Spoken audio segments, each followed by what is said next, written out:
బ్రహ్మ సరస్వతికి తండ్రి అయితే సరస్వతి తల్లి ఎవరు అని ఎంతమంది అయితే అడుగుతున్నారో వాళ్ళందరికీ కూడా గ్రంథ జ్ఞానం లేనటువంటి కొండ ఎర్రి పప్పలు. ఎందుకంటే సరస్వతి పాలు తాగి పిల్లలేగా పుట్ల.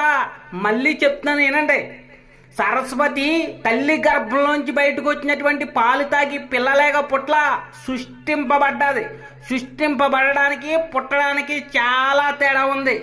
పుట్టాలి అంటే తల్లి తండ్రి తల్లి గర్భంలోంచి రావాలి. సృష్టింపబడ్డానికి తల్లి తండ్రి అవసరంలా.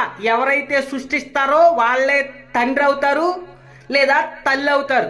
గ్రంథాల ఆధారంగా చెప్తున్నాను, అజ్ఞానులేరా వినండి.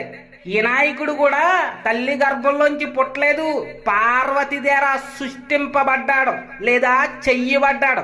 అందుకే పార్వతికి వినాయకుడు కొడుకవాడు, శివుడు తండ్రి అవలా. అందుకే శివుడు వినాయకుడు